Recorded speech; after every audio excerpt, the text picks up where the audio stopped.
bad bitch, I'm a bad bitch, one.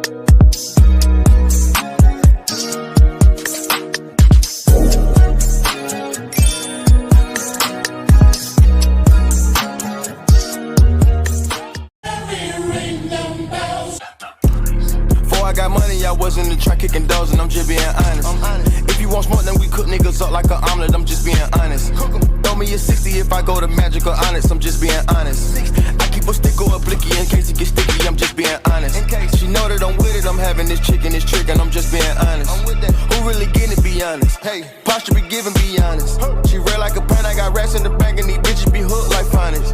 I up in my rank cause I got niggas spank niggas. Shh. That for this. Ah! Oh my God. Hello. Oh my God. Who are you? Are we connected? Hi, my name is Cheyenne. Oh, it's been too long. I honestly was like, they like added updates to the StreamYard platform or whatever, and it felt like I was trying to relearn how to do it all over again. And I was like, shit, I'm not gonna be able to figure it out. It's gonna fucking crash on me. But no, we're all good. Everything's up and running. I hit record, so we're good. Lovely. Oh, your Christmas tree in the back, Hunter. Yeah, so I'm in the mood this year. Good, yeah. I'm in the mood. Is it a real one or a fake one? It was fake. Yeah. I always wonder, like, around, obviously in areas where, like, balsams and furs and shit like that aren't a thing. Like, if majority of you just do fake trees, or do you order in, or do they have, like, I guess pop-up stands of real trees and shit that they bring in? Yeah. Yep. How expensive are those, since they're technically an import? Oh, true. That's a good question. I have no idea. Like, I've never looked. I imagine they'd be more expensive, but honestly, I feel like they're kind of like obnoxiously expensive for us, Ashlyn. I assume you guys have a real tree. Oh, actually, we don't even have a tree up this year because we're flying to Texas. Oh, true that. To spend Christmas with my family. You did just say that, but yeah, I mean, regardless, they're still like, depending on like size, like $80 to like $90 usually. Yeah, depending. I feel like it's so freaking expensive. Like a good one that doesn't look like a scraggly Charlie Brown. Yeah, a little filled out, and at least hopefully doesn't die in like 2-3 weeks before Christmas. Hopefully it doesn't have like a live bird or an animal already hidden inside. Yeah, we actually we found this cute little like mom and pop sort of side of the road Christmas tree farm situation with like a really cute like Heidi hole. Like they had cute little like knickknacks and stuff for sale in there, and I don't know, it's just this really adorable spot, and it was actually a pretty good deal. I think they were doing like $45 or $50 a tree regardless of like size and type and things like that, so we definitely snagged one of those. Yeah. Rocking the real. So you're leaving, I assume, Ashlyn, obviously for like family and Christmas and stuff to spend down there. Yeah, we'll be there until we're flying back on the 28th, just like a little week-long trip. So nice. A doggy boarding daycare tonight, and she is pumped for that. Trying this out have you guys boarded her previously before now, or is this kind of like your first try at it? This will be our first try at it. She's always stayed with like a friend of ours, but we also realize this is around Christmas time, and she's a German Shepherd, so we don't want to put them out on the holidays and be like, hey, you want to watch our dog? Yeah, of course. Yeah, absolutely. Hunter, how did like Peaches do to transitioning to being like in a kennel or like day school or whatever? So we go to day camp. She loves it. She absolutely loves it. Yeah. There's this really cool place here. They have like the outdoor area has like waterfall and rocks they can climb on, and all the like little. It's really, really awesome. She loves going. I get pictures of her, and she's always like, because she doesn't get much you know, it's just her here. So yeah, get a lot of other dog interaction. So when she goes there, it's just like social crazy. overwhelm Like, and yeah. So anytime I bring her nearly. home, she's literally like bedridden for a solid 24 hours because she's just so tired. so out of it. But Yeah, yeah. She loves it though. She does a great job. that is so cute. Yeah, welcome to the world, Ashlyn, of trying to figure out your what to do with your dog when you go away. Yeah. Especially as a big dog too, because like that just Yeah, kind of limits your options and how many people are Yeah. wanting to take care of her. But she's a Yeah. sweet dog. And she's definitely very, very much the German Shepherd, high energy. I like Yeah. to vibrate when I sit next to you because I want something to do. Yeah, exactly. Yeah, Deuce is kind of, I think, like, honestly, as he gets older and just more confident, he's kind of coming out with more of those tendencies of just like, I don't know if he's in like this like teenager phase of just attitude and I'm gonna demand your attention and but yeah, we're trying to train a little bit on like you're okay to like hang out by yourself for a little bit, you know what I mean, without it's freaking okay. out that no one's around to hang out with you. Yeah. And how old is Zeus now? He'll be a year next month, literally in a month. It's Whoa. insane, Okay, so dude. they're really close to the same age then, because Athena will be a year old in February. Okay, yeah, very close, very close. We still have to get them together. A little puppy play date. They can ravage each other's hired. And not Yeah, we us. actually I'm trying to figure out, I mean, obviously we've got like Christmas and shit to figure out first, but after that we've been talking about obviously coming down for a night or something to do some training and just to hang out and get the dogs together. Absolutely. Yeah, so that'll be fun. Let us know when. We got to do that more, being so close. It's always such a like, oh, let's get together, let's hang out, but then it's just like fucking adults and life. It never happens. Yeah. That's the main thing. And life. I wish I I could know. like go hang out with all of my friends, but then I'm like, but I'm tired. I want to sleep too on my weekends. Yeah. Yeah, it definitely is. It's nice to kind of have this period. I mean, obviously it's not super like relaxed and whatever, but like holidays, you know what I mean? Like kind of bodybuilding isn't at the forefront right now. And it's just kind of being with your family, being with your loved ones, being present and all of that. But I know as soon as the holidays are over, it's like back to 100, you know, all in on bodybuilding. So we're kind of trying to take this time to like, okay, like we can kind of chill back and relax for a little bit. Hello, Alyssa. Hey, how are you guys? Nice to see your face. I know I've missed you guys. It's been a few long weeks. time. Yeah, it has been. Sorry, I've been really mentally tapped on just having to be somewhere or do something on like any given day. You know what I mean? Just like between jobs and family and just everything else. Sometimes it's nice to like not be expected. You know what I mean? Just to kind of chill and not have to be somewhere or do something. But then of course, like everyone around like the holidays and everything, I know everybody had stuff going on and family to go see and everything like that too. But yeah, hopefully after the new year we can maybe get back on even like a bi-weekly schedule. Like that's kind of how it's sort of like fractioned into over the last year. I think we were actually coming up on a year since we started this podcast, which is kind of crazy.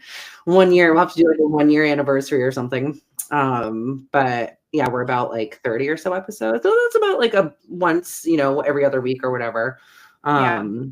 But I also know there isn't a whole lot going on in like the bodybuilding world right now either. So it's kind of hard to, you know, there's no shows to cover. There's no kind of, I don't know, shit going on to talk about. But yeah, I just figured we'd get together for end of the year pod and just kind of see what people's goals are for next year, what everybody's doing. Yeah, and all that fun. But you just got back from a cool trip, a fun trip. Tell us about it. Yeah. So Ben and I went to Canada. He has most of his family up there. His immediate family lives in the States. They're in West Virginia, but like all of his extended family, aunts, uncles, cousins, all of that live in Canada. So we had a wedding to go to. It was his cousin's wedding. Oh. Yeah. What is today? Sunday. So it was last Friday. So we went there beginning of last week, spent some time with family, did the wedding, and then after that we took some time just on our own and had like a little mini honeymoon kind of thing. So we went to Niagara Falls, We saw it from like a helicopter too. So we got a helicopter ride, which was awesome. What else? Went to a really fancy dinner, which was, we felt very out of place, but it was beautiful. Really? We were like, yeah, we're not fancy enough people for this. Like, yeah, it was crazy. She was like, the waitress was like, do you want, I don't even remember what exactly she said, but do you want like, you know, the truffle, like it's like mushroom, yes, whatever. like shredded, I don't whatever. know. Yeah. Yeah. So she asked if we wanted it, and we're like, we're not even sure what that is. And she kind of explained it, and then we said, sure. And I just figured it's like adding Parmesan cheese to your meal or something. Yeah. And no, it was like $55 for each of us to get this like put on our meals. And we were like, what? We just spent $110 on mushroom shavings. Mushrooms. Yeah. Mushroom shavings. Not even mushrooms that give you a good high, you know? Not even the good kind of mushroom. So, but No, it was awesome. It was so fun. So we did that, and then what else? We went ice skating too. So I saw that. Yeah. We had no major falls. Ben fell once, but it wasn't terrible. So it was good. Yeah. We had a nice trip. We just got back on what day? Thursday night. It was like almost 1 a.m. though. So it was a long trip back, but it was good. How long is the flight? Obviously you have like layovers and stuff, but how long was it? Yeah, we had one layover. But the actual flight itself, it's not that long. It's like 2.5 hours, maybe close to 3. Yeah. That's not bad. That's not bad at all. Mm-mm. Yeah. Nice. So, Well, that's fun. yeah. I feel like I have not been ice skating and I don't even know how long, and I would be terrified that I would just fall on my ass and like I break. was really scared. Yeah. It's been, I don't even know how long for me, at least probably 15 years, maybe more. Yeah. But it was fun. I'm glad we did it. Yeah. Are you guys still is there any plans of like honeymoon? I know I keep like asking this, or like are you guys still planning on going like a trip away, or is this kind of like to settle that I in? mean, it's so expensive to do like even just that trip alone was so expensive. You know what I mean? So like we will eventually do like a bigger trip. We want to go to Europe at some point. So we'd love to, especially go to Italy. So that's one of the goals. So eventually we'll do something bigger, but for now that was like a nice trip. And we're such homebodies too. I know, like, just that alone. I mean, we were gone for maybe 10 days, I think it was, and we were so ready to get home. So yeah, I mean, that scratched the itch for a little bit. Yeah, for sure. Yeah, I know. Anytime we go away, it's always like, okay, we're good to be home for at least like another couple of months here, you know, like, and that's even like including like just driving a couple hours to go somewhere. Like, we'll plan for it another time. Yeah, that's how we are too. Yeah, I do feel like just with this next year of competing, we're gonna have a lot of traveling to do. And sometimes it almost feels it's exciting, obviously. Like we're always excited to like go travel and stuff too. And we're always trying to like put aside money weekly, just like even if it's just like $10, $15 or whatever, we have like an actual savings account, like a travel savings account. And then we also have just like a bodybuilding show account that we just kind of put some money into just to have aside.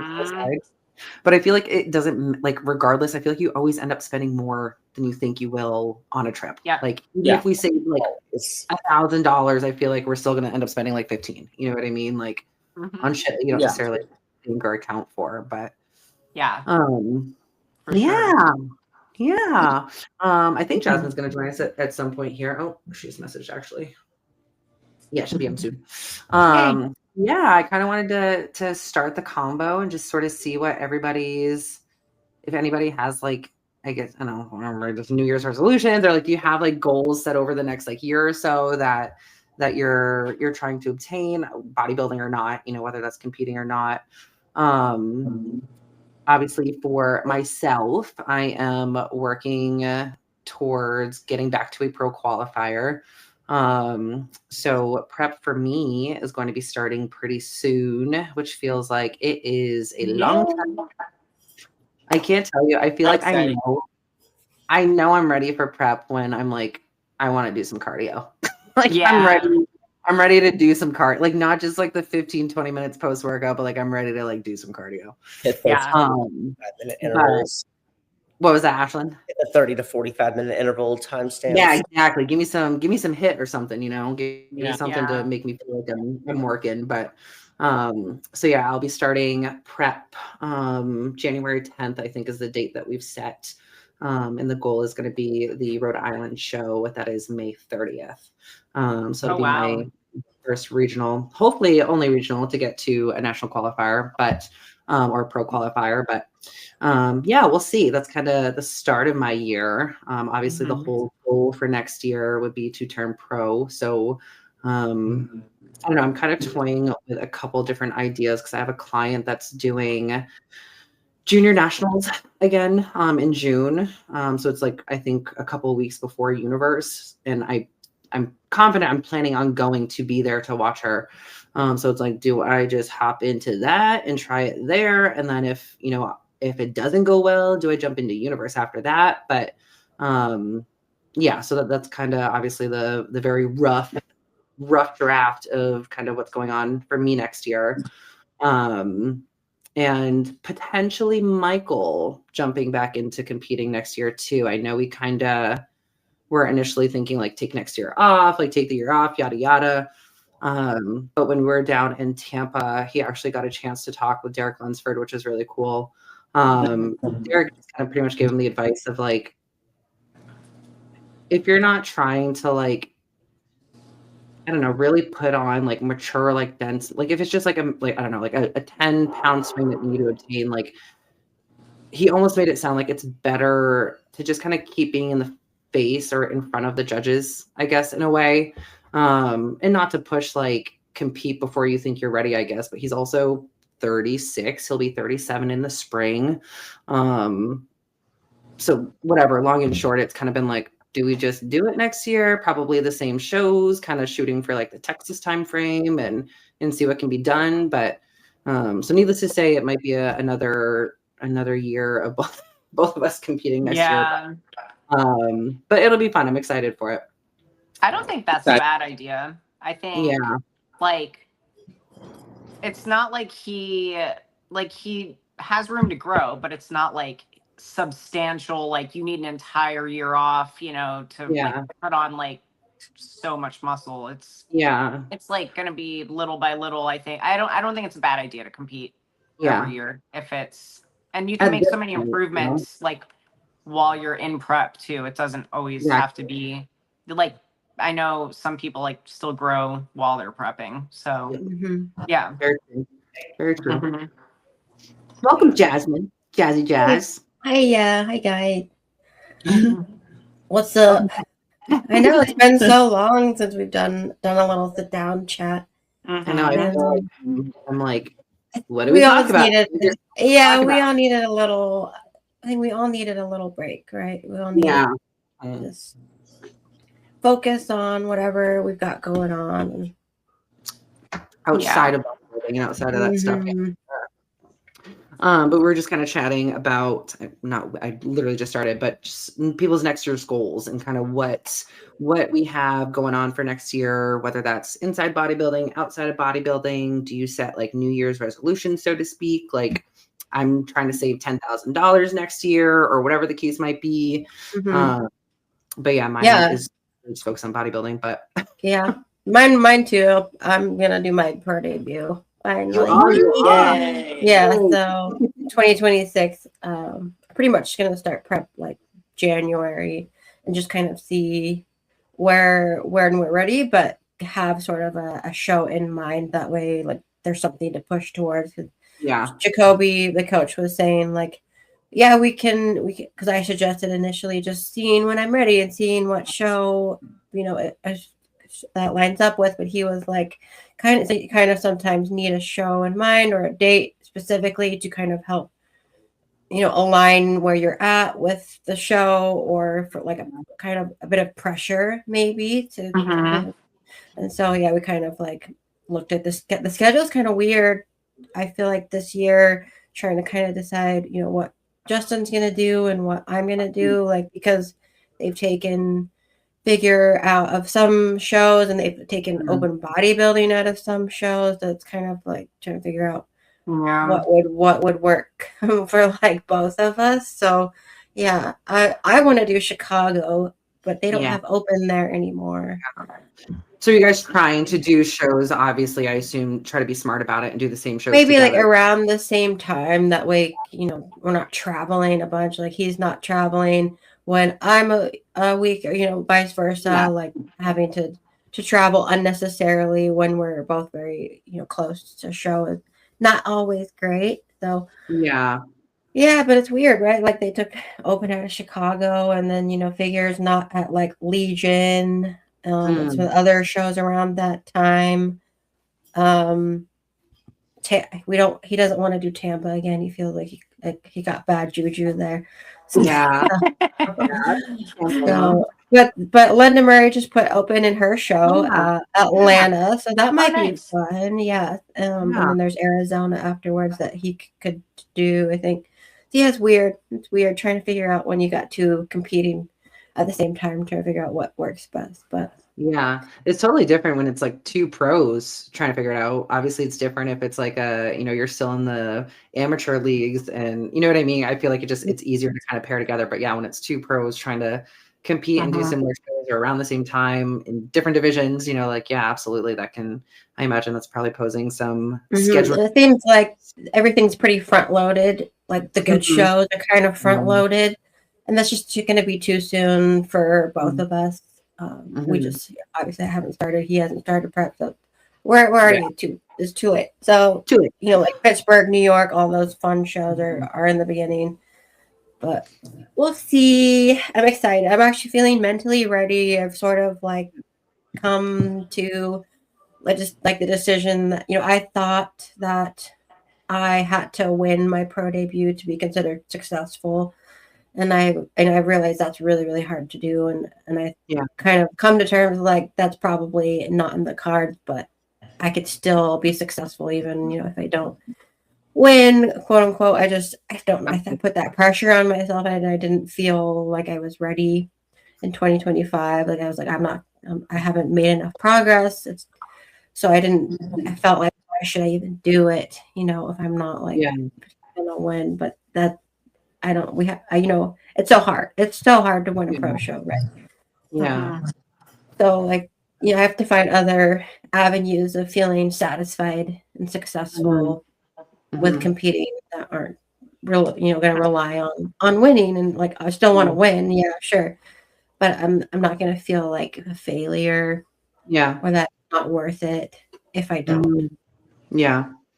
Yeah, it's really tough. I feel like just that balance of, because obviously everybody's like have that winner mentality. You know what I mean? Like, why are you doing it if you're not trying to win? And like, of course, everyone's trying to win, but it's also that like reality check of like, I know where I am, I know where I'm at, I know the other people in my division, like I know who's doing what shows and stuff like that. And as long as I can, and I know you know these things, I guess I'm just saying them out loud to like say them out loud because it's a podcast, but like, you know,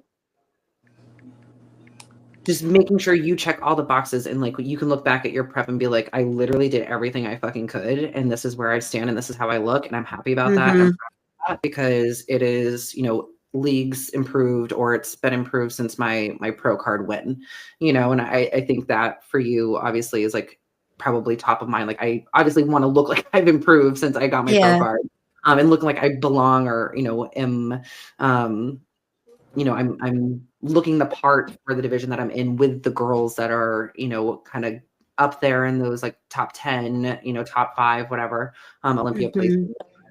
Yeah, of course you are. And I think like I also got like freaked out by some of the kind of side effects I was having from which I had narrowed it down to was just like my TRT dose was, which is like prescribed by a doctor, was too high. Like, and not what was causing it. So I got really freaked out. Like I was like, oh my God, I can't, you know, do the things I need to do to be successful in the pro stage. But I figured that out. I came to terms mentally with like, you know, you don't have to win to be awesome. And then I do feel like I actually made quite a bit of progress in the last couple of months, just with being more intentional with my training And then finally, like being in a place where I feel like I'm eating a good amount of food. So yeah, I actually feel like I've made some like in the last couple of months, like that significant progress. Oh yeah. Yeah, that was a good feeling, especially like if you can feel that in your training, like if you can feel like that improvement in your training, and like I feel like that for me sometimes can be tough of like, okay, am I actually improving? But like, yes, of course, if I am like fucking PRing or I'm, lifting more weight, getting stronger, like there's no way that muscle isn't getting bigger, Yeah, it can be hard when you're not an athlete such as myself that stays pretty lean in the off season to tell. Like I tried really hard this year. I really did try hard to stay lean, and it doesn't work for me. I tried the Retta, I tried little cuts. Yeah. It just doesn't. It doesn't work. It doesn't work. So it is hard to tell when you feel like you carry a little more body fat than maybe the other pros do, or you should. It is hard to tell if you're making progress, but training is a good one, like you're saying, Shay. Like I'm not on anything right now, just peptides, and it's like my strength is really good. I'm seeing like improvement in like my density and thickness and like taper, because back was a really big focus the last few months. Because I just feel like that's everyone's focus is back. It's like bodybuilding is just back building. It's you listen to those recaps from Tyler. It's like, she needs a bigger back. She needs a bigger back. He needs a bigger back. He needs. Like literally all it is.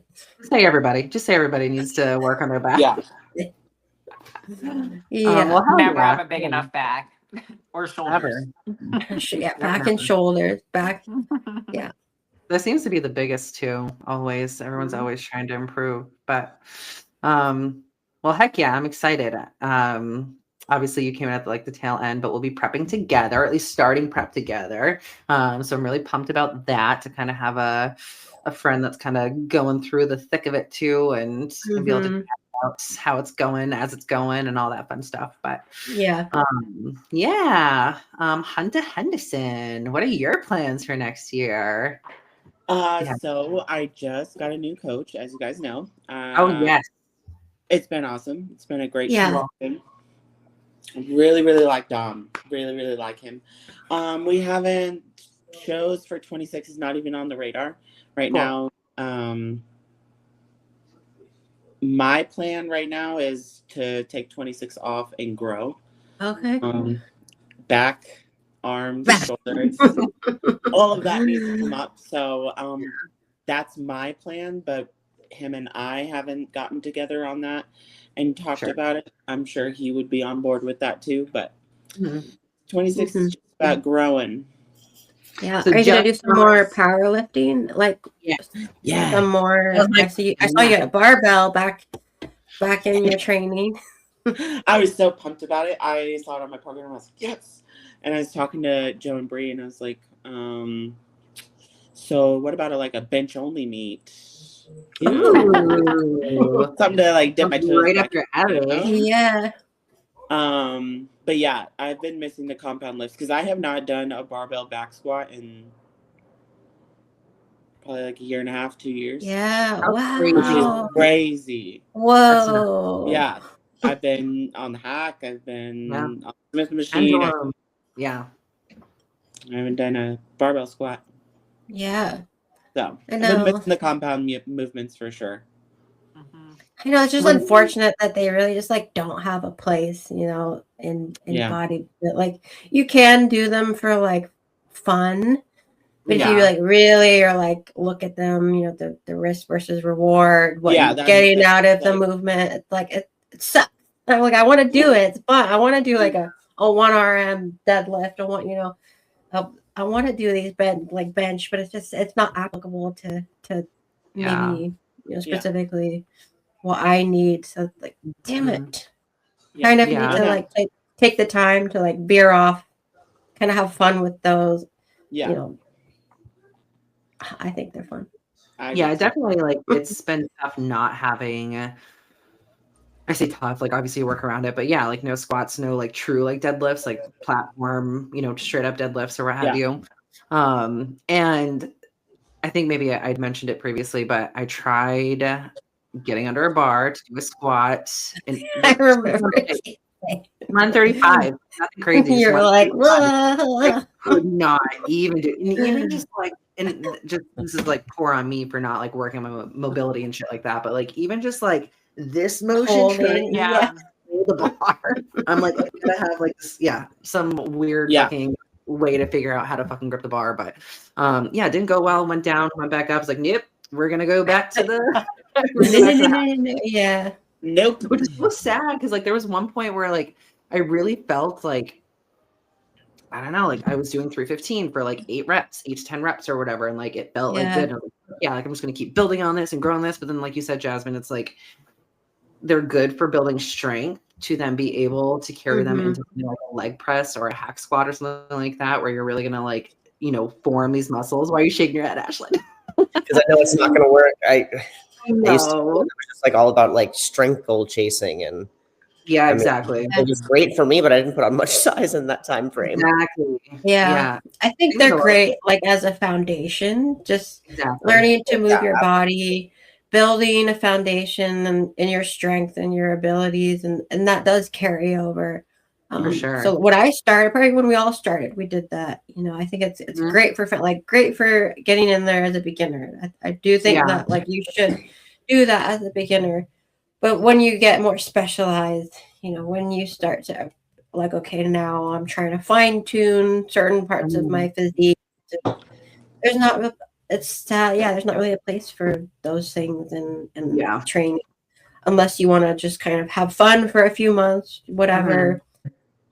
Even like I'm doing like Smith squats right now, and it's like I like them and they're great, but I think even then it's like I could probably benefit more from a pendulum or a hack where it's just I don't have to worry about bracing my core or like my back sore, things like that. But like I still like have fun with them. But I think a lot of the time for me it's just for the sheer fact of like a mental break, or not even like a mental break, but just like that stagnation. Sometimes I feel like my workouts, and like sure they're doing the work, they're doing fine, but like me mentally it's like, okay, like you can only like progressive overload on a certain movement for so long or whatever. And I mean it's like you were building on that fucking pendulum pretty heavy, you know what I mean? Like you got up to pretty heavy weight on that pendulum. So for me it definitely would be like okay, like I've really built solid strength here, and there's really obviously I guess you can work on going up, or you kind of switch it up a little bit, swap out. You do have to back, know. I got to a point on the pendulum, and I was even putting it like later in my session, like third, fourth movement, and I was like, I have to go so fucking heavy, and it like that's so draining mentally, physically, like.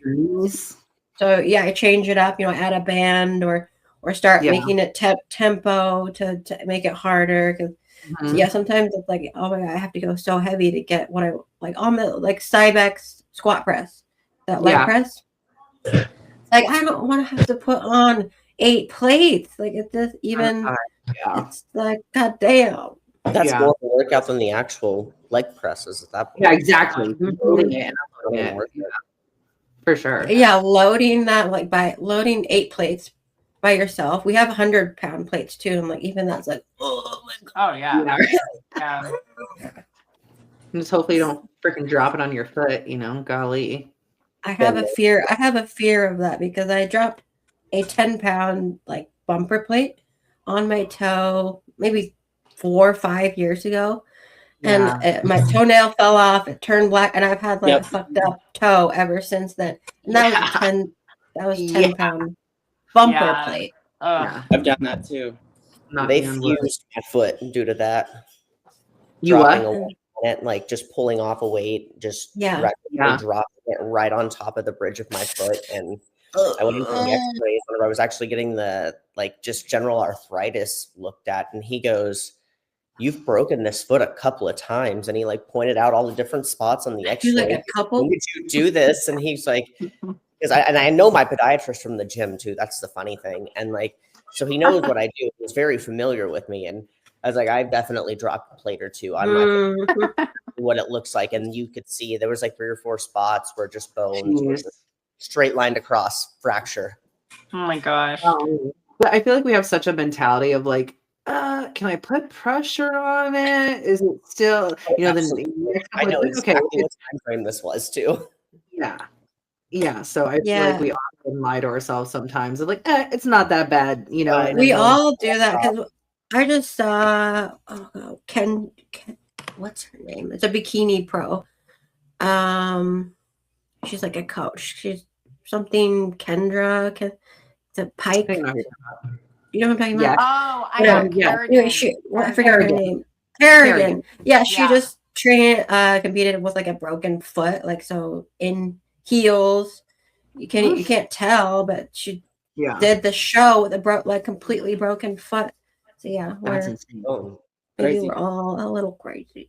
A little messed up in there. Yeah. Like, just work through it. It's fine. It's just work through it. It's okay. I felt worse. Yeah, just put on the heels. It's fine. It's okay. To be honest, though, I would much rather have worked it out just with the broken foot than getting the fusion, because now wearing heels, especially in that first metatarsal, is mind-blowingly more painful. And I thought it'd be better. Like, they're gonna like shave everything off. You know, it'll be fine. No, that's not the case. Especially fusion right in that spot. Yeah. So like your foot doesn't like bend very well. So flex very well. Supposed to like they put in what's called like a speed plate on the cuneiform joint and the first metatarsal, and it literally is 2 pieces that are spring loaded. So it takes me from having no arch and a flat foot to having like a medical grade arch, as I've been calling it, because of the spring loaded on the 2 joints, and then it just like pulls it back together to keep the tight arch after you've stepped and used the foot for dorsiflexion. Which even now dorsiflexion in that foot's super, super limited. Interesting. That's crazy. Yeah. Yeah, I can imagine how that's had to adjust your training to accommodate that. Well, it's also it's your first metatarsal? Yeah, first metatarsal. Yeah. Yeah. Yeah. But it also made me more aware of like the imbalance on the other foot where I have no arch whatsoever and I have such a bad pronation that like I can feel the physical shift in my hips and my knees kind of point to the left-hand side where the arch is more stable. So that's been fun, like learning how to train around. I'm like, oh, that explains why X, Y, and Z never grew the same as the left leg. Yeah. It's funny. A lot of things come down to our feet and our ankles. Very much. Back problems, knees, back, most likely your feet.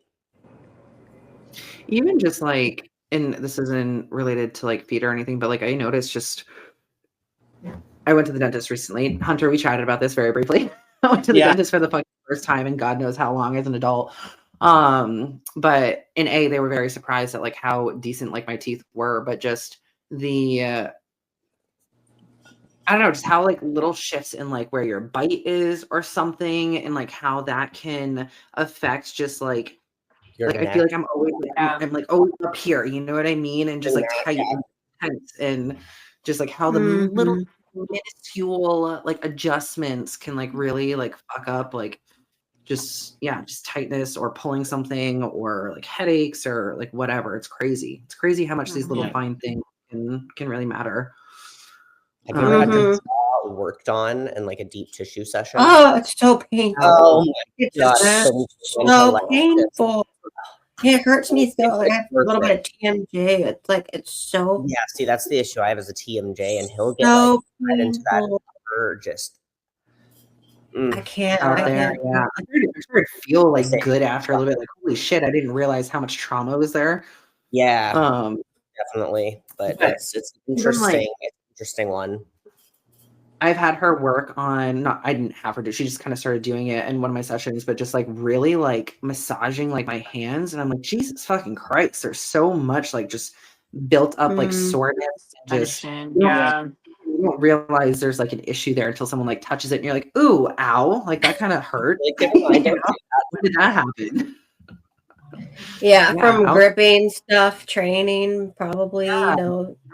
About it. Yeah, you're carrying fucking 70 pounds, you know what I mean? Like, of course, like I feel like my wrists are fucked up. Like, I feel like I need someone to I feel like they're all. Yeah. I have to like wrap these suckers to do like any like heavy pressing or. And I again like I'm noticing like similar to you, Ashley, about just like how it's almost a positive because you can kind of like adjust things because like, oh, now I'm aware that like it's shifting this, or I just have to move here and it'll kind of target this area better or whatever. But just like my grip has to be slightly different on one side just because this wrist is so like fucky and like out of place. So it's like I might have to like, if I'm pressing, I have to kind of like turn it in a little bit to actually like target where I'm trying to target, like on my chest or my shoulder or something. Fuck being older and getting older and getting injured. Yeah. I know. Seriously. Compensating for injuries or around injuries at this point. Yeah. Is that what everybody is this like what everybody does? Is this like how it goes? Or maybe I'm just really poor and I can't afford like fucking recovery modalities and whatever else. I think it's pretty normal. I know. Like, yeah, we're all hurting all the time. We're all hurting. That's true. Constantly. And that is like such a, I don't know. I know we've talked about like new people kind of getting into it and like explaining to somebody that like, just because you have a headache, like doesn't mean you don't go to the gym. You know what I mean? Like it's a very, I find it very tough to kind of coach people that haven't been through like either like really competitive sports or like something where like someone's really like, nope, like you can do it. Like, you know, stop being a baby, like push through it, like whatever. Yeah. And obviously like people know their bodies better than like, you know, their bodies. But I also feel like to some degree, it's like they haven't been pushed in that manner to like know that like, oh, okay, it isn't really that big of a deal and I can push through it. And it's just a little bit of pain, I guess, or I don't know how to explain what I'm saying, but yeah, I find it totally. I bet that would be really like, I'm not a coach. I will never be a coach. It's just never been something I'm passionate about. But I can tell you, I would have such a hard time with that. I can see that. My experiences and like the things that I have trained through. Yes. And you're telling me you got a headache and you can't make it to the gym. You know, you're a little crampy. You're a little crampy because it's your period and you can't make it to the gym. You know? I would not be good at that. I would, what do you say? Yeah. Like, do you like? I'm curious. How did you handle that when you run into that, Shay? Yeah, what was that? By the point they're telling you, they've already done it. Decided. Yeah, they've already. Yeah, but if they're telling you, they've already not gone. You know, so it's like, oh, okay, well, try to go again. Try to go next time. Exactly. Buddy. Yeah. I mean, I definitely like, and I tell people kind of right out the gate, like I have a very tough love approach. Like I'm not going to baby you. I'm not going to be your cheerleader when, you know, I'm not meant to be your cheerleader. You know, I'm going to tell you things that you might not want to hear, but it's what you need to hear. And in those cases, it very much would be like hey, I can totally sympathize, you know, obviously with period cramps. I'm a woman. I have them too. Obviously everybody's different, but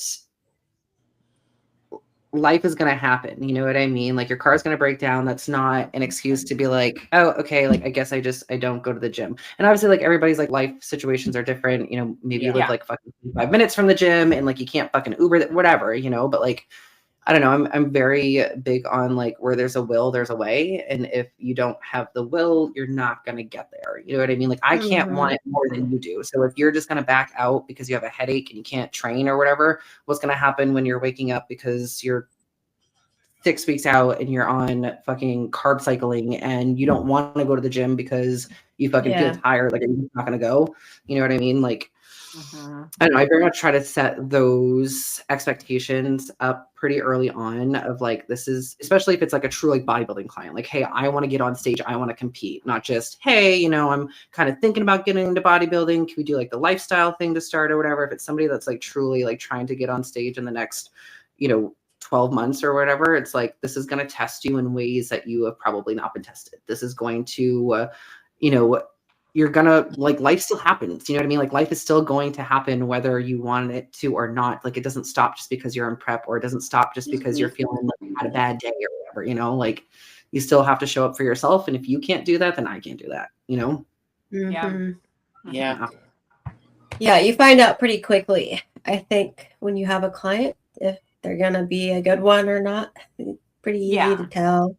Like, you know, even the third week working with someone, you know, by the third week, they're still like, oh, I've been trying to get everything in, but I didn't do this and I didn't do that. You're like, okay, well, I can't do it for you. So yeah, nobody's coming, babe. No. yeah, Nobody's Like coming. that's like they're like, I can't change anything. I can't make changes if you haven't done it yet. Like, yeah. you're making me look like I am bad at my job, but you're the one who Yeah. hasn't done it. Like, and Yeah. this is the 4th week in a row where I'm like, okay, no changes, try again. So, like, Yeah. they're Then looking that at like you. also as a coach, that makes you very much like, this person's fucking paying me their hard-earned money And to I'm just just not saying, fucking okay, do try it. again, try again, Okay, try again. next week, we'll see you next Right. week, we'll see you next week. You know what I mean? And it's just like, for me, it's like, I know I feel bad, but I don't. You know what I mean? Like you do with your money what you will, but like you're really gonna pay me fucking $200 to not Yeah, do that's the what I'm work, saying. It makes me not feel do like I'm anything bad, about like it. not doing my job by, Yeah, you I'm know, the bad that- person. You know what I mean? Like yeah, I'm like doing something you wrong. gave me money and I'm not really doing anything other than telling you, Yeah, like, okay, let's have another go. it's Yeah. insane. Like Yeah, I it makes me literally feel had bad. somebody pay for the 3 months up front, and then we didn't check in once. And she's like, actually, I decided I'm just not in a good space for this. And I'm like, you didn't think you should decide that before you jumped into it? And like, this is somebody that had like competed before too, once upon a time, and like it was That's very even much more shocking, like, because right. like, And like you have an expectation. yeah, and like it very much like there was no, I don't know, it was very strange because it was like very like go, go, go. I'm so excited. You know, I've been following you for a little bit. You know, I'm really excited to reach out and kind of like get this started. Mhm. And then I've had a lot of the and then literally the day before it was like, I don't know that I can do, and like I'm very much like, I'm not somebody that's just gonna be like, okay, you know, when it's very easy to do that, you know, like I try to offer solutions. Like, hey, if like you don't like what tracking is starting to do to you mentally right away, like we don't have to start there. You know what I mean? Like, let's just get you back on like a regimented like training program and kind of start there and nail that every week. And maybe we have like a protein goal. You know what I mean? Like something very basic, something that feels non-intrusive, something that doesn't feel like oh my God, I'm going from 0 to 100 and I don't know what to do, you know? And yeah, it just like, it does really suck as a coach to kind of put in all that like beginning effort of like, I'm getting all the information, I'm building all the plans like around what our goals are and like what you're doing, just to not, you know what I mean? And it's just, I don't know, sometimes you can only you can only mitigate that so much. And that's why I do like the 3-month upfront, is to try and avoid that of like, I know if you're going to give me 3 months upfront, like you're serious, you're ready to do it, you're ready to rock. But yeah, even still, I think there are people that kind of get in their own way and kind of take that moment of like uncomfortableness as like, nope, this means I shouldn't do it because like you know what I mean? Like I can't handle it mentally. And it's like, you just have to fucking work on it. You know what I mean? Like we can work, this is what we can work on. But then again too, like I'm never one to like push this on anybody. You know what I mean? If you don't want to do it, you don't want to do it. You know what I mean? That's up to you and that's your call. But there's only so many workarounds that I can give. You know what I mean? Like if somebody keeps like fucking up or like they're not on their meal plan and they're binging a lot and like they don't know how to control it. It's like, okay, like let's implement this plan. And then we try to implement that plan. It doesn't work. Okay, let's try to work around and implement this plan. And that plan and that game plan still doesn't work. And it's like, I can only do so much. And you eventually just have to do the plain fucking boring work. You know what I mean? Like you eventually just have to do it. You know, like if you don't want to be in this like spiral in this cycle, like you just have to fucking commit and say like, just take responsibility for what, you know what I mean, for what you do, and just recognize and acknowledge that like, this is where I am because of XYZ. So in order to get out of where I am, I need to do XYZ, you know? But I think also they don't realize like how much work it is. I think, you know, like I've had clients like that, Chey, who like will be very, very excited and committed and pick out a show, and then all of a sudden they're like, hey, I just can't handle it. You know, like I'm in school, or I'm nursing job, or like something like that. Like it's just too much on top of that. I just can't handle it. And you know, sometimes they don't know until they get into it. You know, that it's not compatible with their lifestyle. Then it's like you can't really do anything there's no encouragement or anything in that case. They're just gonna have to pick. Some people can't do both. I know Hunter, you have like are you like, and are you a nurse or you're just in like surgical? What do you do? I'm a vascular interventional technologist. Yeah, so like people, like Hunter can do both. So not everyone can do both. Yeah. And then like not everyone's like willing to either, right? Like Michael has literally like spent the last however many years, like 6 years, like making his job work for bodybuilding, making his daily routine and schedule work for bodybuilding. And that's okay. Like some people aren't willing to do that. You know what I mean? But like you're saying, Jasmine, you can't like give me A, B, and C. Like you got to give me A and B, and I'll give you C. So it's like if you can't like make it work, then that's fine. And I think that you are right, and that people probably have to kind of get into it for a little bit and be like, oh shit, wait, I guess I really didn't realize like how this was really going to be on a day-to-day basis. It all sounds like fun and exciting and stars and all jazzed up and everything until like you're actually in it and you fucking have 10 things to do in one day and you forgot to meal prep. They think, oh, it's just eating and working out. Like I do that anyways. But it's not. It's like it's getting up at a certain time to do your cardio. It's taking the time to put on the suit and take check-in, send your check-in, and I get your meal prep. You have to, take your supplements, etc. You have to do your steps, and then you have to train, and then you have to pose, and then you have to cardio, go tanning and whatever. Like, it is a lot. It's pretty time consuming when you're really in the thick of it. It's kind of an all day like checking boxes situation. So if you add children into that, you add like nursing or something into that, or like you're in school, I could or you have a 9 to 5, like I could see how hard that probably is. What if you had a 9 to 5 and kids? That'd be crazy. That's crazy. There's tons of competitors out there doing that. There's tons of competitors out there doing that. And I am like in awe. That is amazing. Like that. It's incredible. Like absolutely incredible. Like you're a superhero because you are a fucking boss. Okay. You see that, but like there's sacrifices everywhere.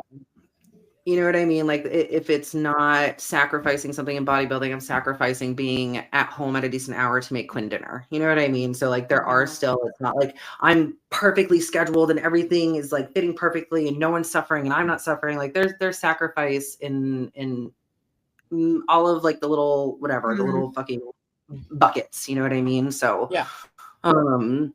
So yeah, it's definitely not easy, and it obviously very much helps that I have a partner that does this and understands and can pick up the slack where I'm slacking, But yeah, I think it is something that people don't realize. It's not just for anybody to, especially like if you don't have like, if you're already not a person that wakes up, around the same time every day, or you're not somebody that I always do my laundry on Tuesdays, you know what I mean? Some sort of structure or schedule or something that's kind of holding you to like a day-to-day, I do think it's a very hard transition to go from that to like, nope, I'm all of a sudden going to 180 my life. And if you're someone that's like, I just go with the flow and do whatever every day, you'll wake up at this time, I go to bed at this time, I do these things whenever I feel like it. You're gonna probably have a really hard time adjusting. It'd be really hard. Is for those of you that do coach, have you ever, how do I word that? Have you ever like quit a client or said like, hey, like I really fired? Thank you, fired. Have you fired a client? And if so, what was like why? Like what wasn't driving? I haven't, but I've Justin, he coaches a lot of guys and he's had to fire a couple. And I think it's just more like, it just wasn't like the relationship just wasn't compatible, or this guy, or like, I think his client was just like not doing the things like that we were talking about, just not doing the things. And then maybe like complaining. And then it just like wasn't the relationship just wasn't like compatible. It's like, those have always kind of been the reasons why he's had to let somebody go. Yeah. But, you know, like maybe, I don't know, maybe you just don't like them. Like they, like maybe Or you is there really that, just don't like the vibe of the person. Like, yeah. then, you know, you're not going to have a successful coaching client Yeah. relationship if you're just not vibing. Yeah. Yeah, I think that's an important takeaway too, like, because just with what I deal with like countertops and shit like that, like I don't always jive with every customer. I know every customer doesn't always jive with me and like how I do things and like how I walk them through to show them colors or whatever. They might want to fucking take their own course. Like, no, I don't care about what you have. Like, you know what I'm saying? Like, I feel like some people assume that like, okay, I'm signing on with this coach and we're going to get along perfectly and it's going to be perfect. And, you know, it's gonna be a perfect marriage and, you know, things are It going to go takes swimming. work, you know, that takes Yeah. work. Like that's something actually me and Jacoby were talking about, is that like I'm very like quiet, reserved, kind of stoic in a coaching client relationship. So I don't maybe communicate very well, like with how I'm feeling. You know, I'm just kind of like, okay, boss.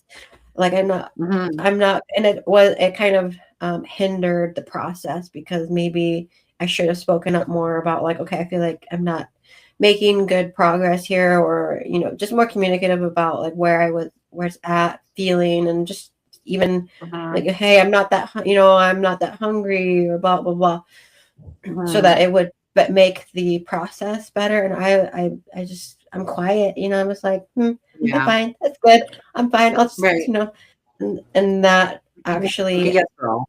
held me back, I think, you know, just didn't, you got to be really open. It takes work to build that relationship, and you got to speak up, you got to be open, you got to be honest. It's not just like something that you sign up for and it everything just goes perfect. You know, you have to put in work. Client has to put in work.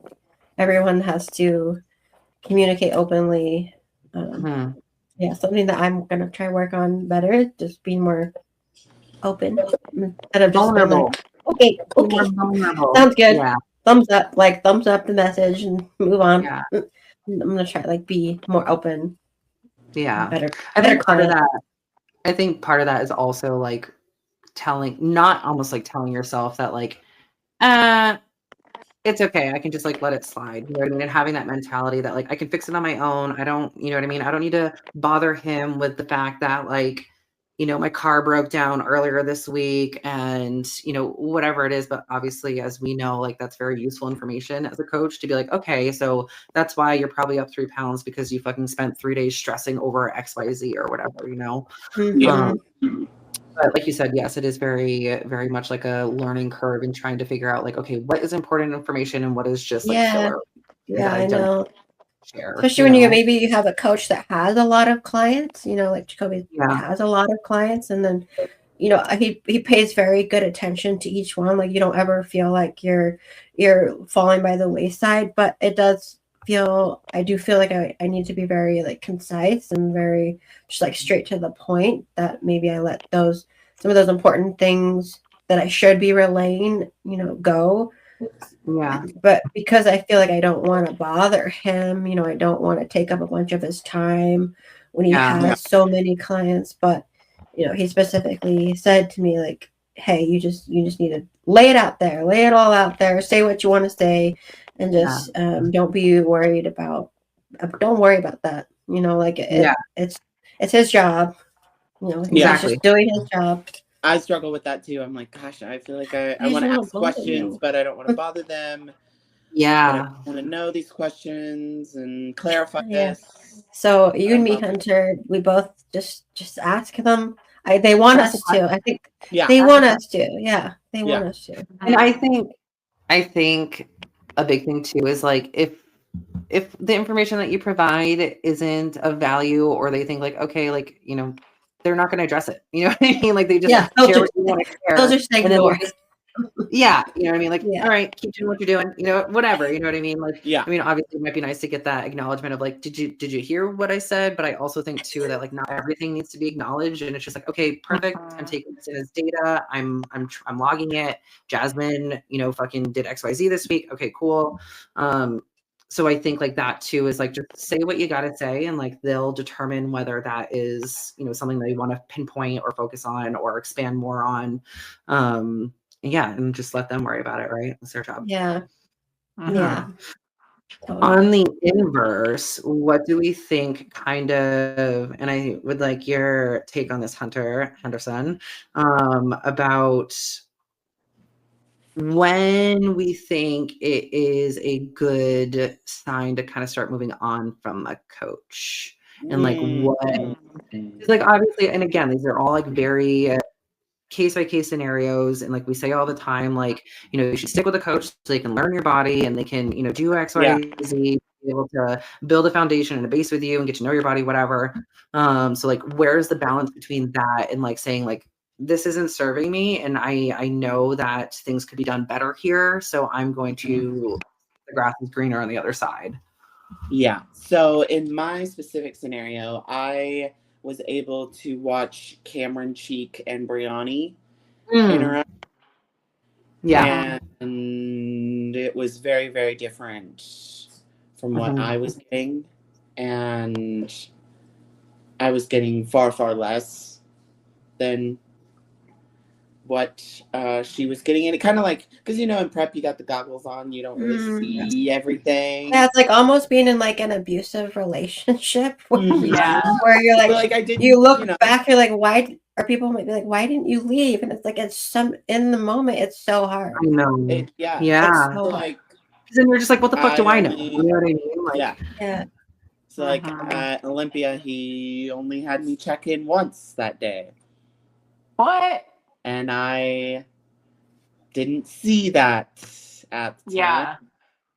Or maybe you did. Like, I'm at the Olympia and like, this is what my coach is telling me. So sure, like whatever, I'm just going to follow it. And it is what it is, you know?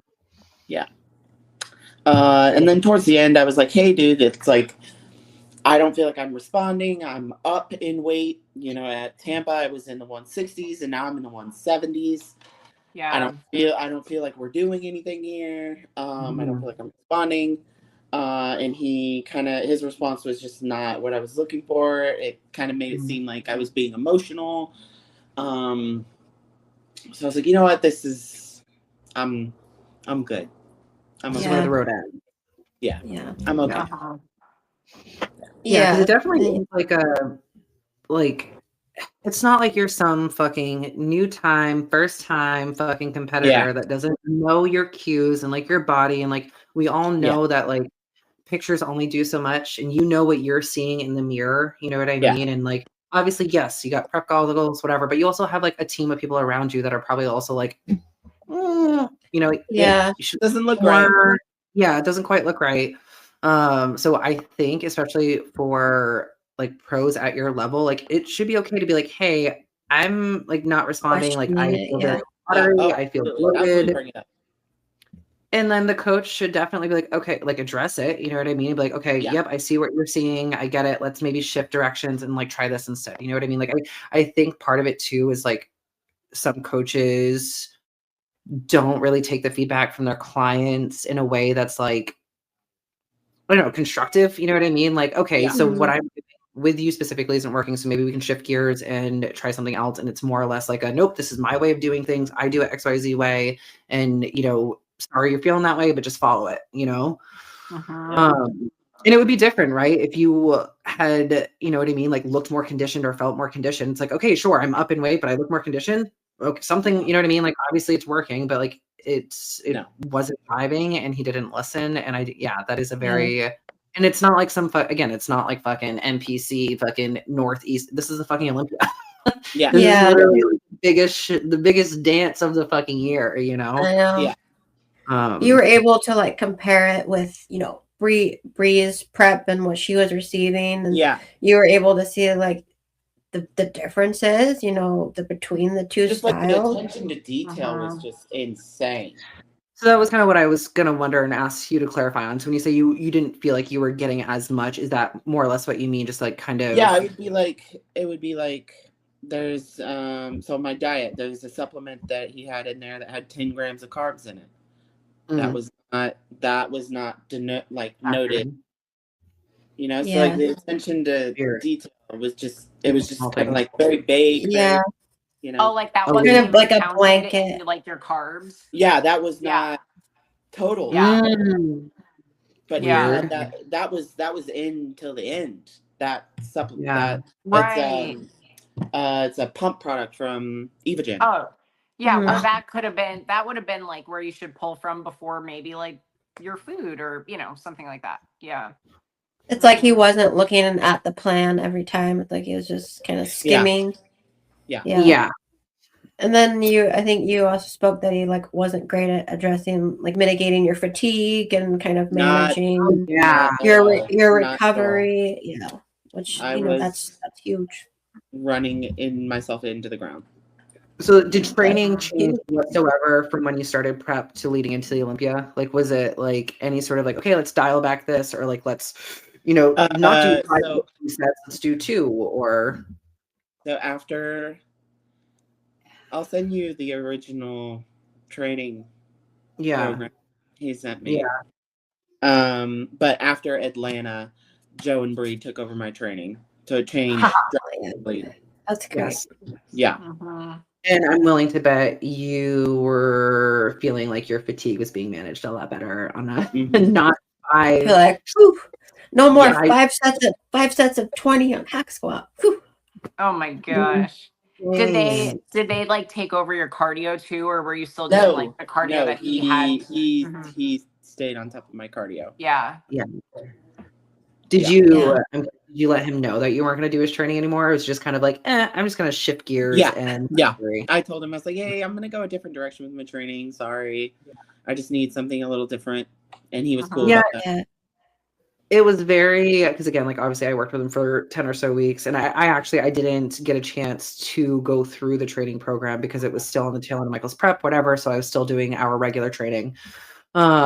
But it was a lot, and I was low key. A lot of volume, We had initially talked about it, Hunter, when you started on with him. You're like, oh, I don't think I can fucking keep up with these leg days. Like these leg days are fucking insane. 3 hours long. I messaged him and I was like, am I supposed to pick exercises from this list? Right. Or are you expecting me to do all of this? 8 movements. 8 movements. A lot of volume. Insane. Like, and then I was like, not to sound egotistical, but I was like, I don't think you realize how strong I am. That's what I was going to say. I don't think you took that into consideration. Like, you're like, okay, you want me to do hack squats, whatever. You realize I'm going to have to put like 7 plates on here, right? Yeah. Like, that's and then you want me to do leg press, and then you want me to do Smith squats, and then you want me to do lunges and Bulgarians.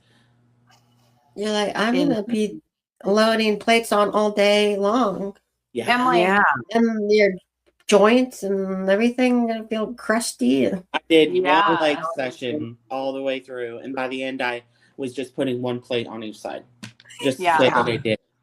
I was gonna ask, was like the expectation that you're reaching failure on all of those, or was it like on these keep like, I don't know, 4 reps in reserve or something? You know what I mean? To like indicate to go lighter since it was such high volume? No? It was just out there. There was no direction. Damn. Yeah. No direction. It was just, nope, these are all working. These are all working sets. So in my head, working sets to me means that's like maybe 1 RIR on a very hard compound, but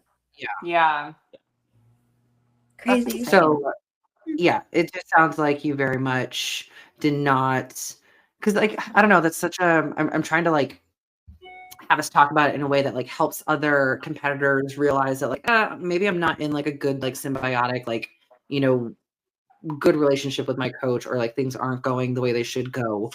Are there any like tells like now that you're kind of out of it? Now that I look back.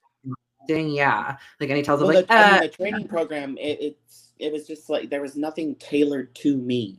Like the training program itself was just a list of exercises. There was nothing like, oh, okay, Hunter needs to bring up her back. Okay, let's. There was nothing like that. It was just kitchen sink, go do it. Yeah. So that looking back now, I should have been like, I don't know about that. And then only having one diet, regardless of anything. I had the same diet every day regardless if it was a rest day, regardless of Mhm. fatigue, regardless of anything. Yeah, you didn't do any refeeds, right? None. No high None. days. That's insane. That's Insanity almost to me. that's just like unheard of too. I think My like you're first, saying, Shay, it's like that. yeah. Compare So that we to started a few prep other in people's March. experiences. We started prep in March for Tampa, and my first refeed was like 3 weeks out from Tampa. Mm-hmm. And then after Tampa, after Atlanta, after Olympia. Yeah. Yeah. That's just not normal. Yeah, it's crazy. Especially with someone pushing as hard as you are, who has the amount of muscle that you do. Right. That's just not normal. Like, and like a skinny fat first time fucking competitor, you know what I mean? Yeah. Like, you're an elite athlete that has done the Olympia before, and you know, like you've been doing this for however many years, and it's like, yeah, I do think sometimes I know there are coaches that take on a caliber of athletes that they're not necessarily ready for or know what to do with. Yeah. Yeah, I would say like overarching, if you feel like you're providing feedback to your coach and your coach is not reciprocating with anything other than like, nope, just keep following the plans. Like, oh, you're bloated, just keep following the plans. You know, oh, you feel like you're not lean, just keep following the plans. You know, Yeah. Then that's Yeah. probably If they're not listening, then yeah, you need to bounce. Don't worry about hurting anybody's feelings. It doesn't feel right. You're not feeling like they're taking your health into consideration, because they should be considering your fatigue, your recovery, your health, hormone health, etc., like those. Then you're going to have a very unsuccessful relationship and an unsuccessful season. I think that particular coach has had successes in the past, and so you're looking at those people that he's been able to put on stage with a good package, and you're like, how did they get there? Well, they're different than you. They're different. They have different genetics. Like maybe they're able to stay really full while being pushed really hard with no refeeds, but like that, I'm just telling anybody listening, that's not normal. That might not work for you. So, be really, I guess, picky when you come to choosing a coach. And I also think like it's okay to like qualify your coach. You know what I mean? Like it's okay to like ask around, and like if you know there are competitors that train under this coach or have trained under this coach, like it's okay to ask like, I did that. You know, like, what's your experience? Do they do that? One always like, do they do cheat meals? Do they? You know what? Sorry, that is one of the things I like to ask. And I heard that he didn't do cheat meals. So I was like, nope, not that guy. Cross off the list. Yeah, because like at the end of the day, again, like this is your money, these are your goals, and I'm happy to say at the end of the day, like I'm working for somebody. You know what I mean? Like, yes, I have like the bits of knowledge that I have, but like at the end of the day, like I'm serving you as a client. So I do think it is just like that balance of being a student, but then also like knowing when things are just not working and they're addressed. It can be really hard in the middle of a prep, though. Like Hunter, like you're like, okay, I'm a couple weeks out from the Olympia. Like, I'm not change coaches right now. Like, that's crazy. I mean, people do it all the time. You see the big boys do it all the time. It seems like they're fearless. But like, I don't know how they do that. Yeah. Well, it's good to know that Hunter seems like she is in better hands. I've heard really good things about Dom, and I think like a good thing too is like seeing that somebody has like such an array with different physiques. Like not just somebody that is just a figure, coach or whatever, or just a men's open coach. Like that's got a slew of everybody and like a bunch of different physiques. I don't know, because like to me, I feel like that tells me like there's somebody that they know. You know what I mean? They know how like when you see a wellness only coach, you're like, oh yeah, I feel like we see that all the time. Why are you only wellness coach?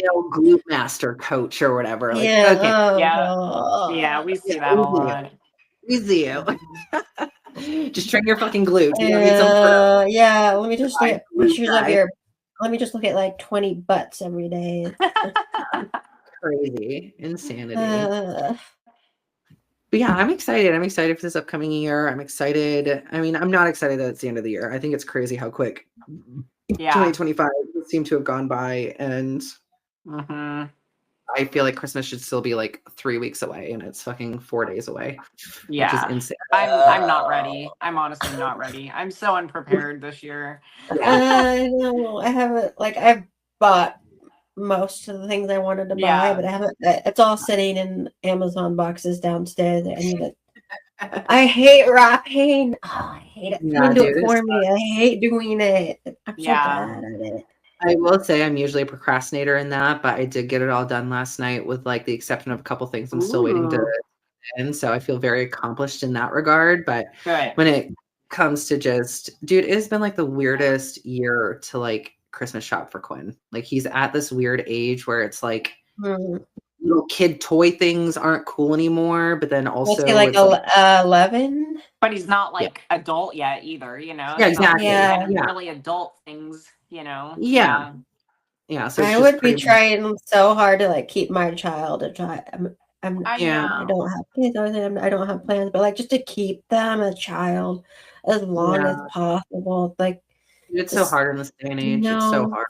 It's so. I would like. I don't plan on having kids, but if I did, I'd be like, you don't get a phone until you're 18. Yeah, exactly. No iPads, no phone.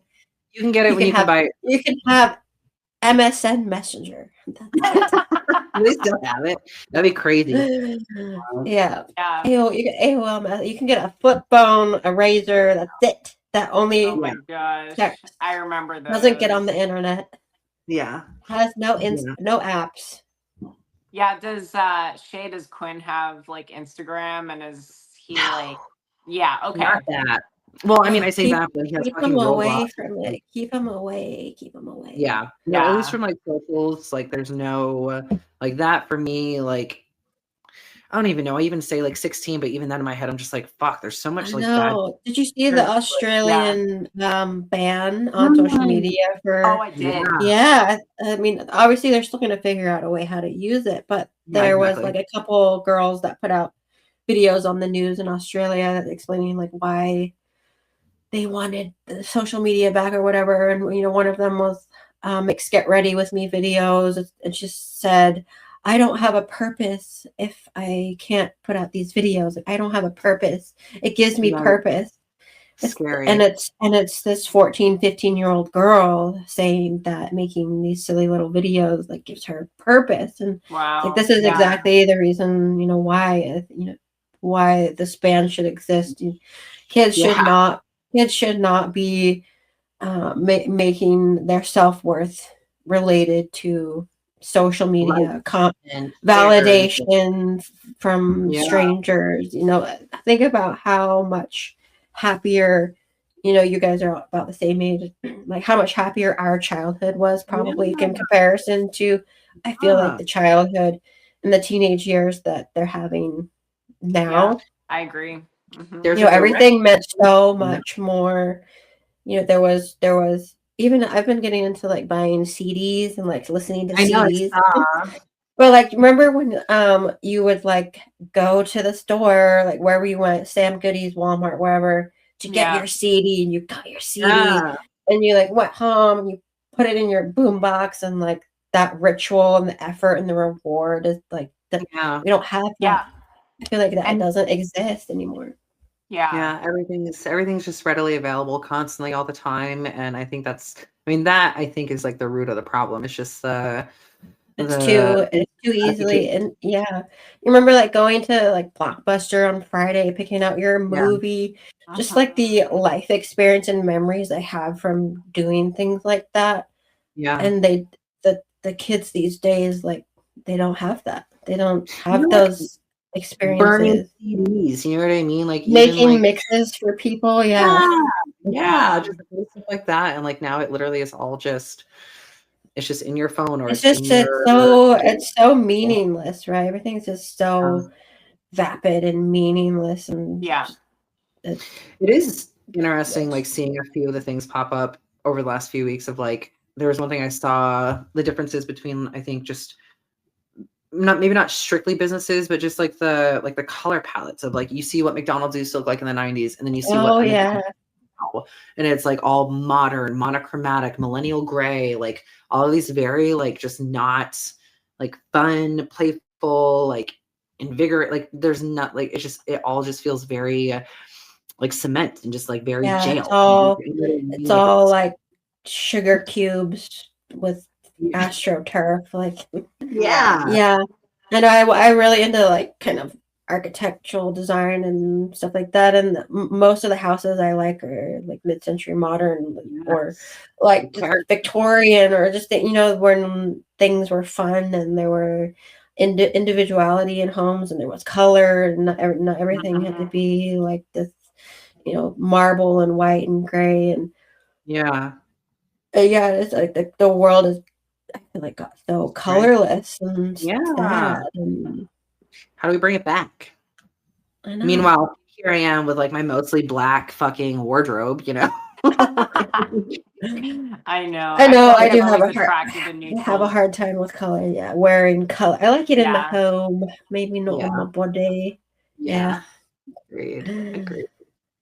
Mm-hmm. But yeah, here, new 2026 is. So we've got like another however many days here, like 9 or so days, and then fucking balls to the wall, Jasmine. Let's go. Oh my gosh. I know, I'm excited for you guys. Yeah, I finally feel ready. I was saying earlier when I got on the podcast, like, I finally feel ready. I got the itch. I got the itch finally. I didn't have that. Yeah, I definitely have the itch for sure. I think, like, I don't know.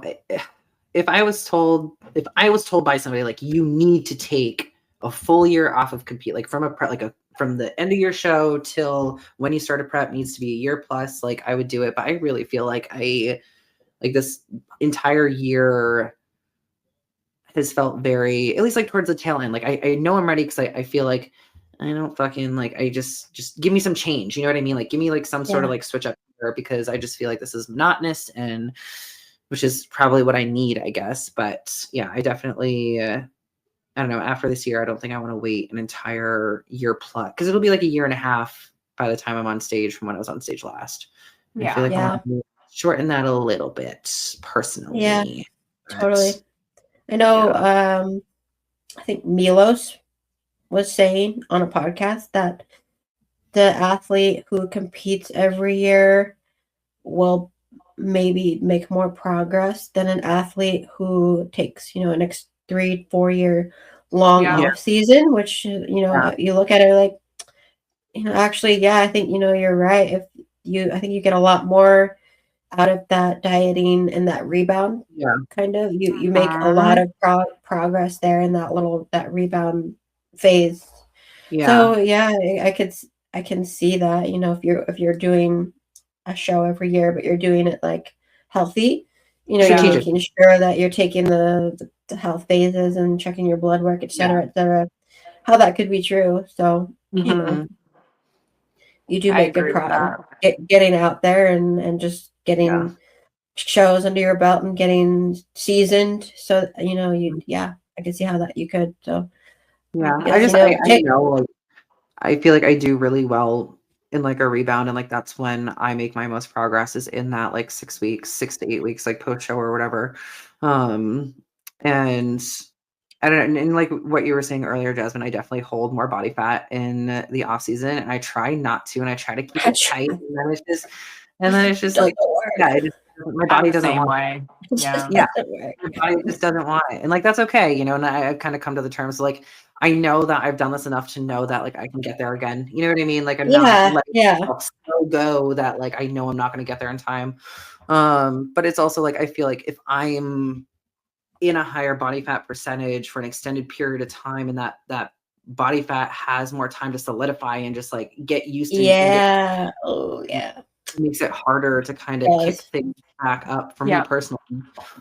So I'll be interested to see kind of what this initial phase of prep looks like and feels like, and how quickly we kind of tighten things up and how things get moving along. But yeah, I'm ready. it takes me a long time for things to start. I know a lot of people will start a prep and like lose 5 pounds immediately. Yeah. That's not me. It takes like 3. That's I'm like the 4 weeks until anything has happened. You know. Yep. I'm the same Right. way. It's Yeah. like a little bit discouraging because you're working like so hard in those like initial weeks. You know, it's like, okay, like where is it? Like when or they'll make big cut, like big changes. Yeah. And you're like, oh, nothing happened. And we like added cardio and took carbs away here and nothing happened. Yeah. It takes my body a while to figure out what's going on. Yeah. So your body just like needs to be like, get the memo. Yes. Like, oh, okay, right. Yes. We do this. Yeah. Time. I forgot. I forgot. I thought you were just kidding, but okay. Yeah. I thought this was like one of your like little phases where you weren't eating more. Like you forgot to eat for a couple of weeks. Sorry. Yeah, exactly. Yeah. That's exactly. I feel that's exactly the conversation my body has. But yeah, it'll be a good one. Any particular New Year goals for you, Alyssa? Is there anything that you and Ben or just you yourself you're trying to work on? Or I know baby obviously is one of the goals. I know. Yeah, I mean, I don't really do like a specific New Year's resolutions ever. But I do want to start reading more, and which I have. So do it. You guys are gonna like laugh because I think I talked about this probably, I don't even know, probably 6 months ago or more. But I finally finished Sunset on the Reaping or Sunrise on the Reaping. Did you cry? Yeah. Oh my gosh, the ending was like tragic. So it was. I think they're coming out with a movie next year though. Yeah. So I'm excited to see that. But now I'm reading. I literally finished that book like 2 days ago, and then I started The Housemaid yesterday. I wanna finish that before I go and see the movie because I really want to see the movie.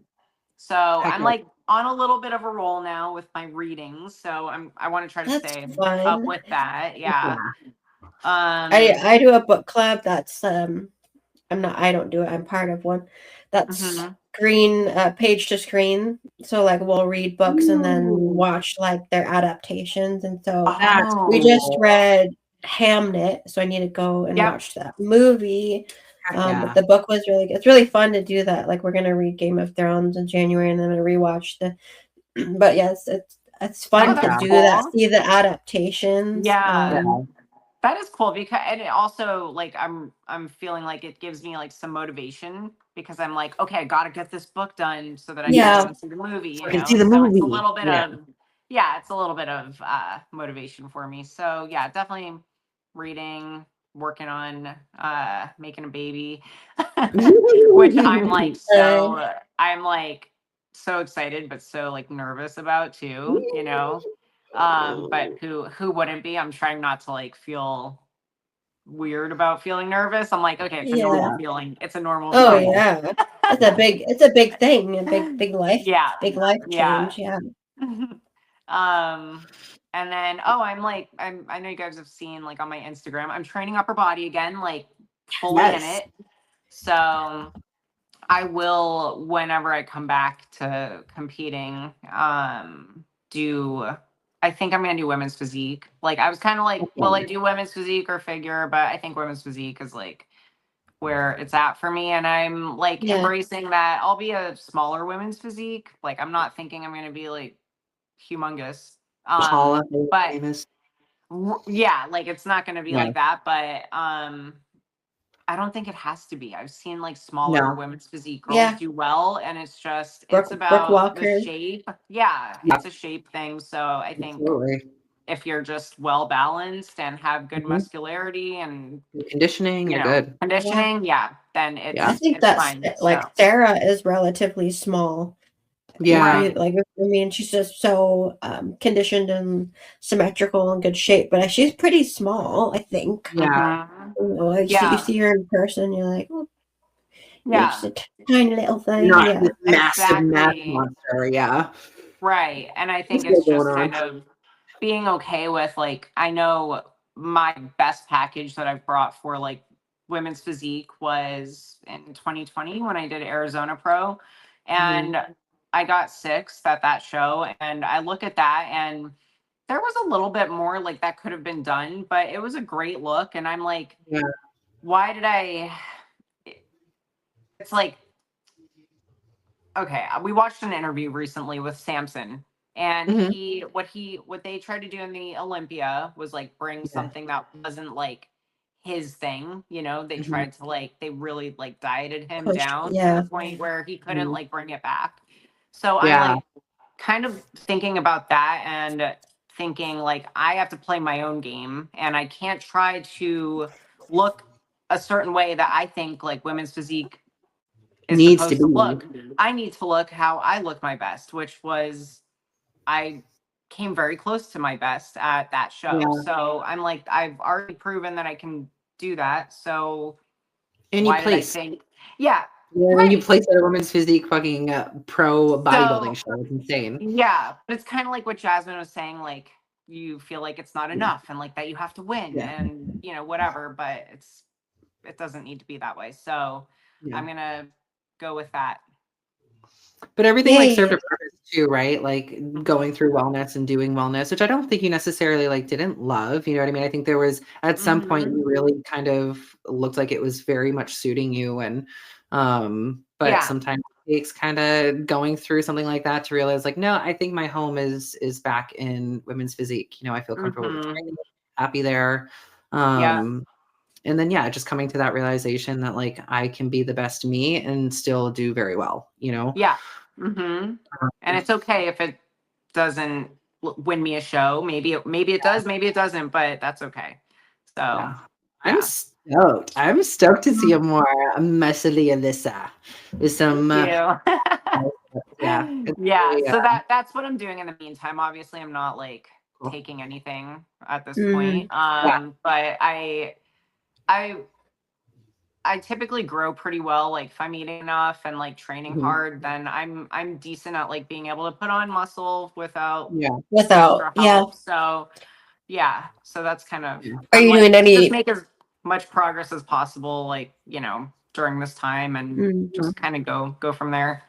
You do Yeah. any peptides or anything, or just I use nothing really, just like BPC 157. I do, Mhm. but that's really it. So, is there Nice. anything that you like besides that?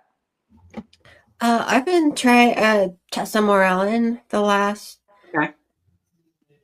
I've been on maybe like 4 weeks, and I do feel like it has kind of helped because it was originally used in, I think, HIV patients for like abdominal visceral fat, and it also helps Mhm. with your natural GH production. I do tend to hold a lot of fat in like my midsection, so I think I have noticed a little bit of maybe like reduction there. And then Yeah. I do just generally like my strength is pretty good right now. I'm like I feel like I've made progress. So, and I'm not Okay. on any PEDs. Haven't Yeah. been for a while. So maybe. Okay. And then MOTC, Mhm. MOTC, yeah, that is supposed to help, I think, with like insulin sensitivity and Mhm. also maybe like your natural G. I'm not 100% sure. I need to do more on that, but that's one that's been suggested as well.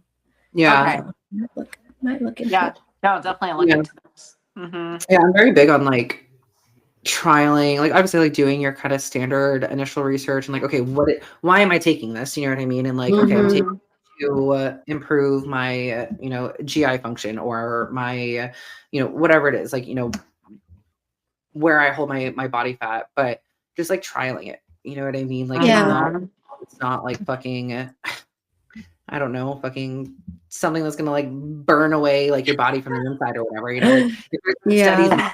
like, it's widely being talked about like in the bodybuilding community. Like it's okay to like run your Well, own yeah, like definitely blown up the last 6 months, and I think yeah, Mm-hmm. sure. as a female competitor, we really need to try and capitalize and utilize things that are not androgenic when we Yeah. can. Yes. So Yeah, for if sure. that means taking all these peptides, but I can still progress and not use PEDs, then I'll do it. Yeah. Yeah, Mm-hmm. absolutely. Yeah, and I just think the fact of, I don't know, maybe this is we don't give any medical advice here. This is We're not doctors. Yes. But again, like if you know it's kind of being talked about and like you're able to kind of come up with some people discussing this and like trialing it on their own, and like there seems to be like some pretty positive feedback, like it's okay to kind of like, hey, you know what, I'm gonna for the next 6 to 8 weeks try it on myself, jot down my notes, make sure I'm being mindful of whatever biofeedback that whatever, just the standard shit. And I don't know, yeah, kind of figure out your own way, because like you say, like there's not a whole lot out there in the way of like, oh, this is like what women should be taking instead because Yeah. YZ and it's not androgenic or whatever. And it's so where we can viralize on different substances, on different dosages from because athlete to athlete. So what were you taking for TRT initially? Wasn't it only like 5, like very low? Oh, it was like a standard. It was 5 milligrams a week. That is entry level standard. Yeah. Okay, but that ended up being way too much for me because I had very, very non-existent levels before, and then it put me in like a healthy athletic range, which was 30 times the amount that I had. And so it was just, my body was like, oh, we're gonna be a man now. Okay. Yeah. And like I think like that's the thing. Like for you personally, physiologically, it was like that extreme jump was kind of like a shock. Like, whoa. Yeah, like, oh shit, this is so much more. Yeah. I cut it in half. That's been good. That just goes to show that like somebody's like, oh, like I just started taking 25 mil or whatever, you know what I mean? Like, oh, but it wasn't that much because I know my boyfriend takes fucking 700 milligrams or whatever, like that does not matter. It's so individual. Yeah, for sure. So individual. But I know some girls are taking like 20 milligrams a week and they're fine. Yep. So all individual. Yeah. Like, just kidding. But yeah, very glad you figured that out because I'm sure that was a very fucky mental situation for sure. Yeah, it was like horrifying. I was on some other things, but they were like so small, barely anything. It had me like, oh my God, I can't do PEDs. Yeah, like, can't do this. I can't do this. All right, that's it. Sorry, I guess I'm going in the natural division now. Yeah. But I've had that thought before too. Yeah. Oh, also a little update on Jessica's Carnauba rotundu oil or whatever the fuck it's called. Oh, yes. I too have not been super consistent. Like there are days where like I miss taking it in the morning or like I won't take it for a day and then I'll remember the next day. But I can say that I have noticed a slow growth for sure. I've used it like 3 times. I need to get on a schedule. Get on it. And like, well, it really is just like, obviously it's not like it stops it altogether, or at least like not in the time period that I've been taking it. But I definitely was getting to a point where I would have to like get rid of these like little tiny black like stragglers, like honestly, like every other day. Like I was noticing like every other morning I was having to like go through with the fucking microblade, whatever it is. And like now it's like, I don't know, I could go like 4 or 5 days without. Great. So it is working to some degree. And it's also supposed to, I think, help with like collagen. It's not just supposed to be like just for growth. I think there's some other benefits that I am forgetting like what they are. But definitely recommend maybe just giving it another solid try if it's an issue. Obviously, like if you do have excessive hair growth on your face or whatever. For anybody that doesn't know what I'm talking about, because I'm sure you don't, because I'm just rambling at this point, but it's called Carnauba rotundu oil, and it's supposed to reduce the speed in which like hair grows, I think anywhere, but specifically we've been talking about our face as women because we're getting little small mustaches. Carnauba, what did I say, rotundu? I think so, yeah. Carnauba, Carnauba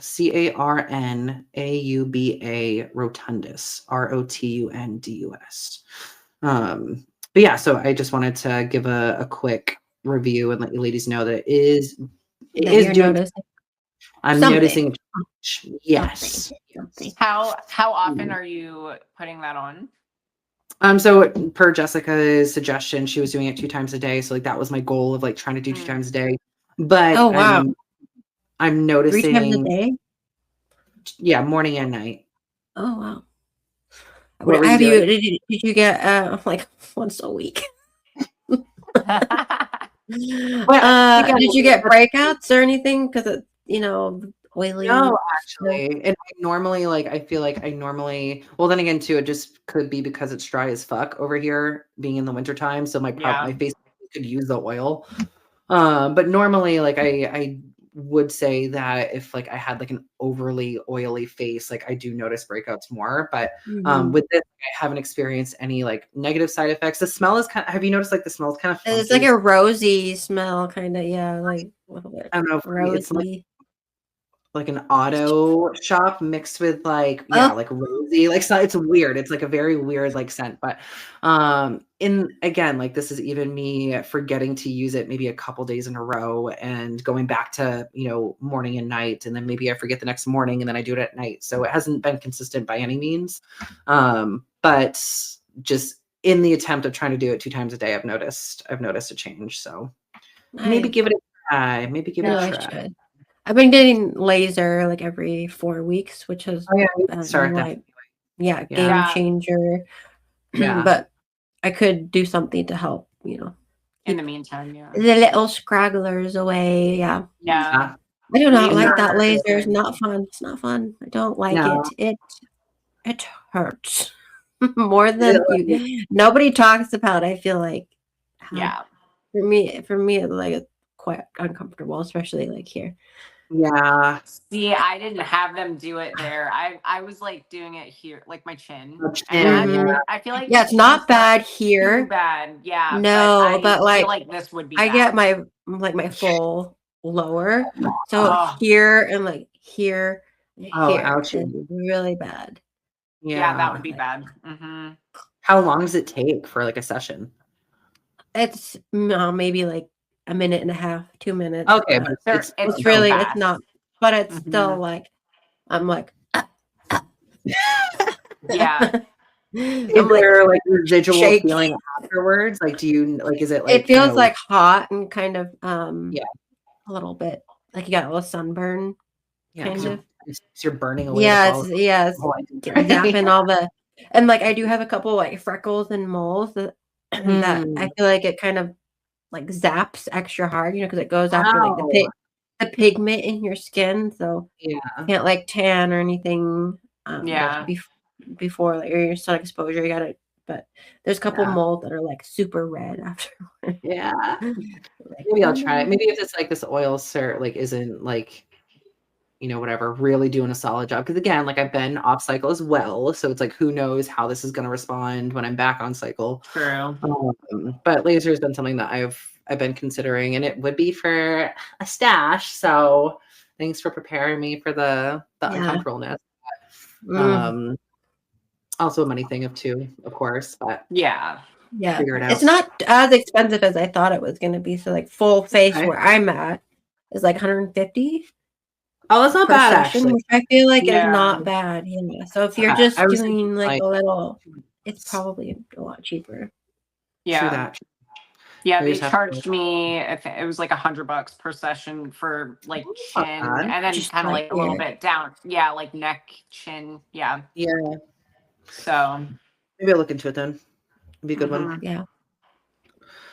Well, I really have to pee. Does the job. Me too. Sitting here squirming. But no, this was really good. Thank you so much for making the time, ladies, to come on to do our end of the year podcast. Again, I don't know if you were on, Jasmine, when I had mentioned it, but even after the new year, I want to try and do even just a bi-weekly. I think that would be obtainable for majority, especially again, obviously as the competing season starts coming around again and shows start popping up again. And then obviously just kind of gauging being in prep and how that's going to feel and go. But I'd like to kind of get back on a a more consistent schedule, obviously pending everybody else. But I think that's good. I like talking with you guys, and I feel like I don't have a lot of bodybuilding local friends, aka zero. So it's nice to have like like-minded individuals to catch up with. Yeah, for sure. I also I won't go into it, and I'll probably reach out to you, Jasmine, afterwards. You too, Alyssa, you should read the series. But you were talking about books, and it got me thinking about the Throne of Glass series. I'm almost finished. Finally, it's a long series. I'm on the last fucking book, and I'm so like, I'm like so that into it. 1,000-page. I'm like, I just need to fucking get through. It's crazy. It's a very long one, and I did do the tandem reading for the last 2 books, which was amazing. So thank you. That's for a good experience. Really enjoyed doing that.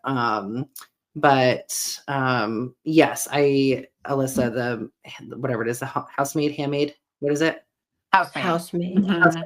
I do. That's been on my list for a next to read. So hopefully I can get that started and we can kind of tackle that together. That'd be fun. Yeah. It caught my attention fast. And normally like the Hunger Games book that I just read, that one took a minute for me to like get really into, but once I was, then I was good. But the housemaid, I was gonna say handmaid. The housemaid, I feel like right away I was like, okay, cool. I want to read this. So heck yeah. That'll be my next one then. It's Frida McFadden, right? Yeah, her books are like thriller, kind of like popcorn thriller, like page turners. So they're really good for like if you're trying to get into reading or you're not used to reading. They'll keep you entertained for sure. Yeah. Heck yeah. Cool. Sweet.